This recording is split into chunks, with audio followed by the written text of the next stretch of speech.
नमस्कार, मैं हूं आपके साथ मयंक। आज 29 तारीख है, जुमे का मौका है और इस वक्त एक बड़ी खबर आ रही है ईरान से। अब से कुछ देर पहले ईरान में बुशहर में कई धमाकों की आवाज सुनाई दी गई है। मैं रिपीट कर रहा हूं, ये अब से कुछ देर पहले की, 1-2 घंटे पहले की ये खबर है।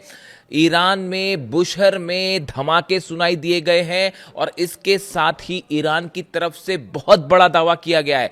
ईरान की तरफ से यह कहा गया है कि उसने अमेरिका के एक फाइटर जेट को गिरा दिया है। इस तरह का दावा ईरान की तरफ से सुनने को मिल रहा है। देखिए, ये जो हमले हैं ये बुशहर इलाके में हुए। जम है बुशहर का इलाका, वहां पर ये धमाके की आवाज आई और जम के जो गवर्नर हैं मसूद तंगिस्तानी, इनके हवाले से यह खबर आ रही है कि ईरान ने अपने एयर डिफेंस सिस्टम से एक अमेरिकी जेट को निशाना बना दिया है। अब देखिए, यह बेहद अहम खबर इसलिए है।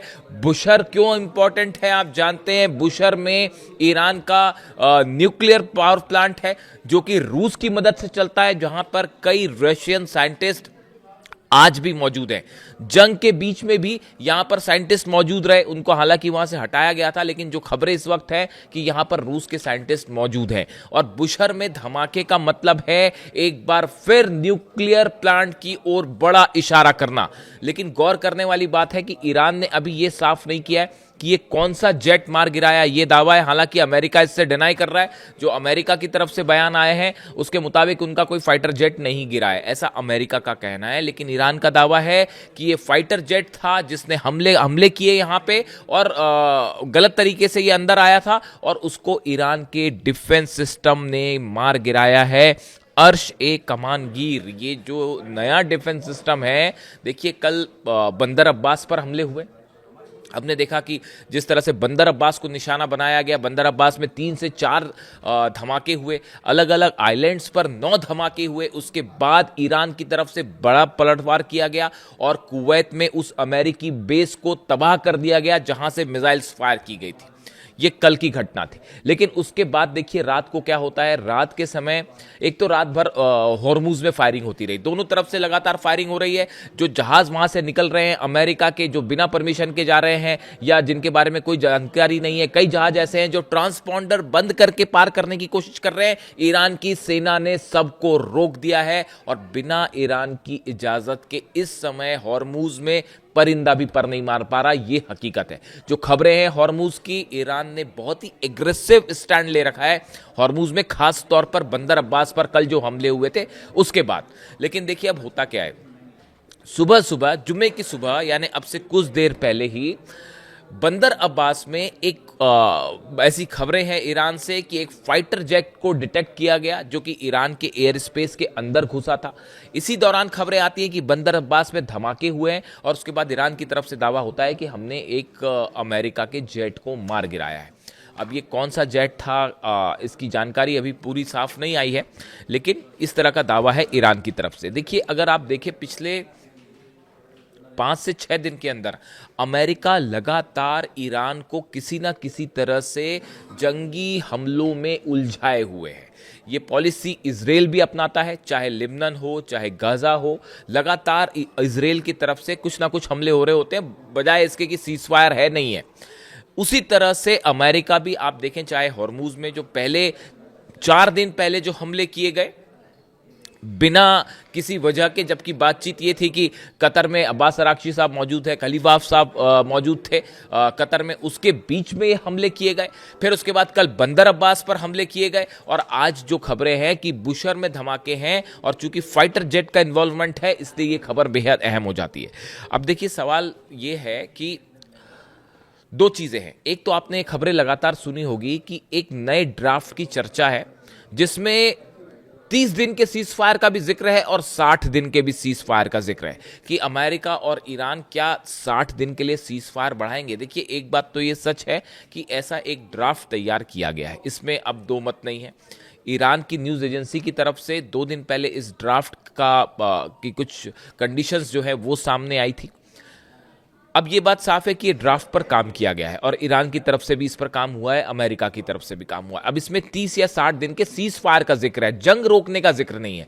लेकिन यहां मैं इस बात को साफ कर देना चाह रहा हूं कि अगर ये ड्राफ्ट है सामने तो इसमें भी ये चीज एकदम क्लियर है कि ईरान अपने यूरेनियम पर कोई बात नहीं करेगा, ना उसे सरेंडर करेगा, ना ही इसमें न्यूक्लियर प्रोग्राम रोकने को लेकर कोई बात है। ये जो मसौदा है जिसकी शर्तें जो बाहर आई, ईरान की न्यूज एजेंसीज के हवाले से बाहर आई हैं कि ये सिर्फ 60 दिन के लिए सीज फायर को आगे बढ़ाने का समझौता है और इसमें इस बात का जिक्र था कि कैसे हॉर्मूज को खोला जाए, ईरान अपनी निगरानी में कैसे जहाजों को निकालेगा, वहां से निकलने देगा सबको, लेकिन वहां पर कंट्रोल ईरान का ही रहेगा। इस तरह की बात थी इसमें यूरेनियम और न्यूक्लियर डील की कोई बात नहीं थी। जो बार बार कई बार सवाल होते हैं मुझसे कि क्या कोई डील हो रही है या क्या इस ड्राफ्ट में क्या है, इस ड्राफ्ट में यूरेनियम और न्यूक्लियर मुद्दे की कोई बात नहीं है। दूसरी चीज आप ये देखिए कि आखिर ट्रंप जो हैं वो इस समय दोहरी मुश्किल में क्यों फंसे हुए हैं। ट्रंप ने पूरी कोशिश की कि पहले जंग में ईरान को हराया जाए, हो उल्टा गया,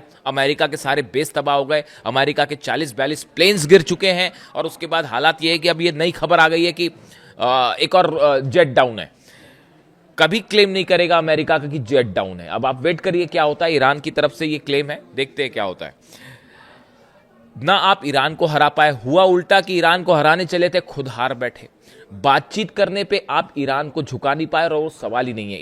ईरान में जो नेता हैं, खासतौर पर जो हार्ड लाइनर्स हैं, वो बेहद गुस्से में हैं और वो किसी तरह का कोई समझौता नहीं करेंगे, चाहे फिर से पूरी जंग क्यों ना करनी पड़ जाए। तो आप बातचीत में ईरान को नहीं झुका पाए। अरब देशों ने कोशिश कर ली, कोई डील नहीं करवा पाए। तो अब रास्ता क्या बचता है? देखिए 11 तारीख से अमेरिका में फीफा वर्ल्ड कप शुरू होने जा रहा है, जिसके होस्ट इस बार है, फुटबॉल वर्ल्ड कप शुरू होने जा रहा है, जिसके होस्ट में अमेरिका है, मैक्सिको है, कनाडा है। ऐसे में डोनाल्ड ट्रंप ये नहीं चाहते कि फुटबॉल वर्ल्ड कप के दौरान किसी तरह का जंग हो, किसी तरह के हमले हों। इसलिए डोनाल्ड ट्रंप ये चाहते हैं कि फुटबॉल जितने समय तक वर्ल्ड कप चले उस दौरान ईरान के साथ किसी तरह की कोई जंग ना हो। इसलिए ये सीज फायर के प्रस्ताव पर जो मुझे लग रहा है डोनाल्ड ट्रंप तैयार होते दिख रहे हैं।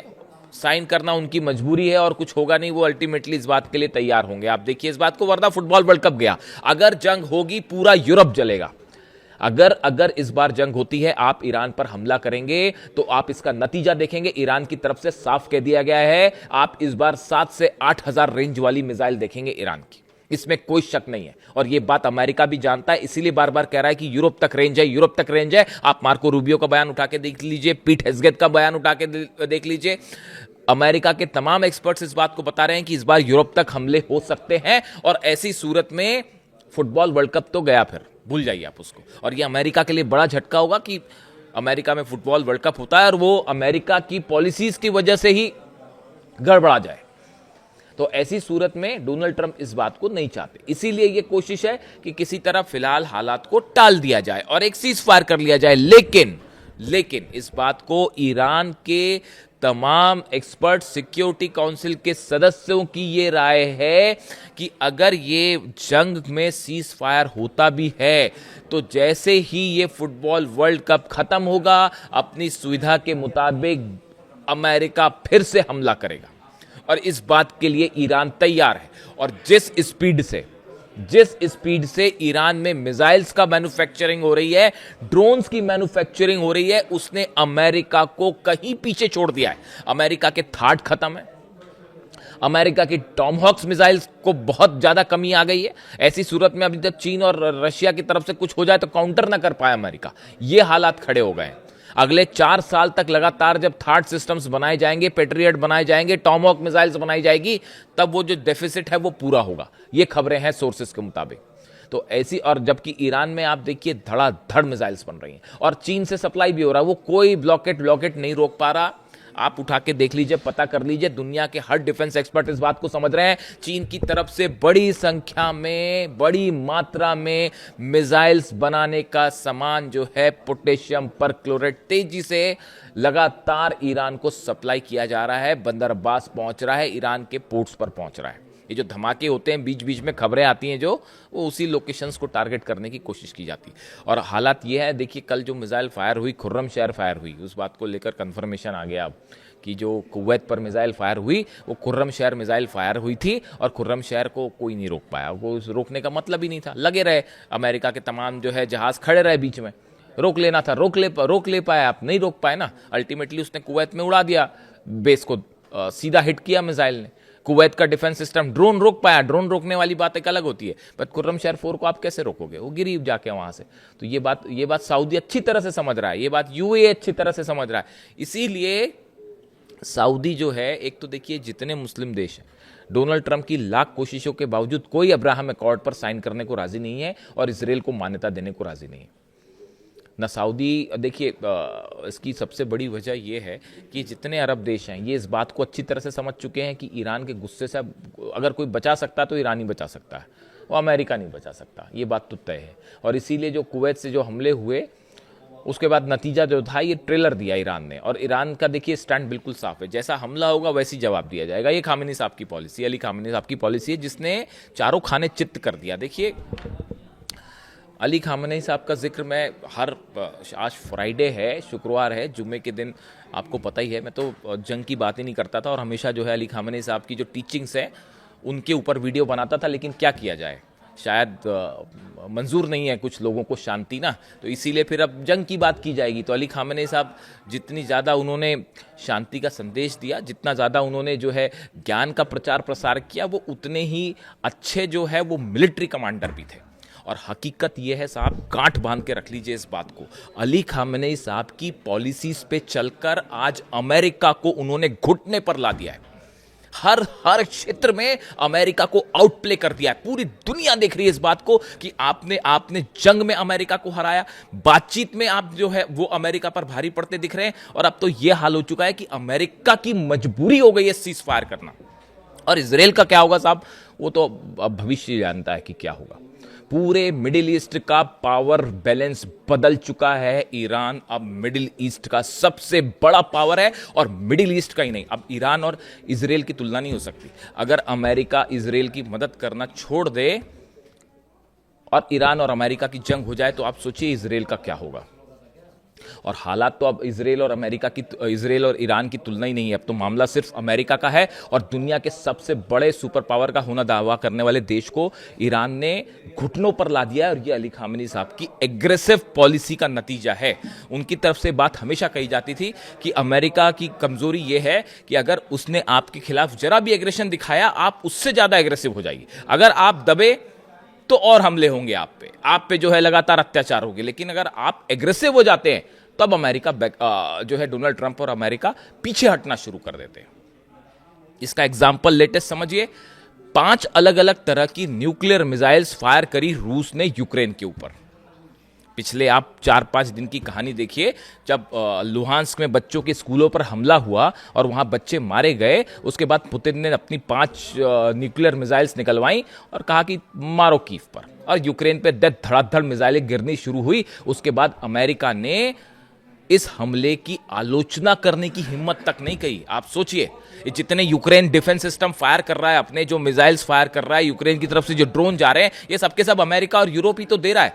अमेरिका के डोनाल्ड ट्रंप के कहने पर हमले हो रहे हैं रूस पे, इस बात को हर कोई समझता है। रूस के जितने ऑयल ठिकाने जल रहे हैं वो डोनाल्ड ट्रंप के इशारे पर चल रहे हैं, इस तरह का एक्सपर्ट्स का मानना है। इस तरह से जो एक्सपर्ट्स ये मान के चलते हैं कि अमेरिका जो है वो लगातार हथियार प्रोवाइड करता है यूक्रेन को, और यूरोप प्रदान कर रहा है, इसीलिए यूक्रेन अब तक टिका हुआ है। तो यूक्रेन के सहारे जो है वो अमेरिका जंग लड़ रहा है रूस से, इस तरह का सोचना है तमाम डिफेंस एक्सपर्ट्स का।